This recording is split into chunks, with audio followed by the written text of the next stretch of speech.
کیا آپ جانتے ہیں کہ بندہ کون سی حالت میں اپنے رب کے سب سے زیادہ نزدیک ہوتا ہے؟ بسم اللہ الرحمن الرحیم۔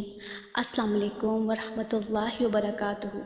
میرے نبی پاک صلی اللہ تعالیٰ علیہ وآلہ وسلم نے ارشاد فرمایا، بندہ اپنے رب سے نزدیک ترین اس وقت ہوتا ہے جب وہ سجدے کی حالت میں ہوتا ہے، چنانچہ سجدے میں کثرت سے دعائیں کیا کرو۔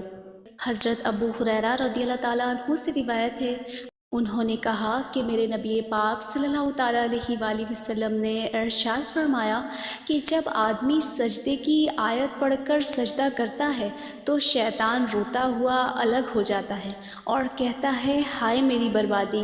آدمی کو سجدے کا حکم دیا گیا تو اس نے سجدہ کر لیا اور اس کے لیے جنت واجب ہو گئی، اور مجھے سجدہ کرنے کا حکم دیا گیا تو میں نے انکار کیا اور میرے لیے جہنم واجب ہو گئی۔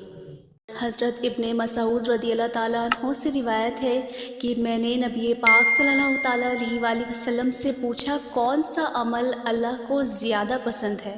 آپ صلی اللہ تعالیٰ علیہ وآلہ وسلم نے ارشاد فرمایا، وقت پر نماز پڑھنا۔ میں نے پوچھا، اس کے بعد کون سا؟ آپ صلی اللہ تعالیٰ علیہ وآلہ وسلم نے فرمایا، والدین کے ساتھ نیکی کرنا۔ میں نے کہا، اس کے بعد؟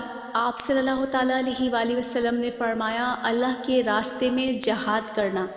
بخاری شریف کی ایک حدیث ہے کہ میرے نبی پاک صلی اللہ تعالیٰ علیہ وآلہ وسلم نے فرمایا، میں نے ایک خواب دیکھا کہ دو شخص آئے اور مجھے اپنے ساتھ لے گئے۔ ان میں سے ایک شخص کو دیکھا، اس کا سر پتھر سے کچلا جا رہا ہے اور اس زور سے پتھر مارا جاتا ہے کہ وہ لڑکھڑاتا ہوا دور جا گرتا ہے۔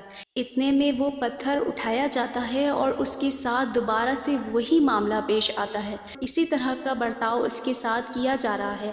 رسول خدا صلی اللہ تعالیٰ علیہ وآلہ وسلم اپنے ساتھیوں سے دریافت فرماتے ہیں کہ یہ کون ہے؟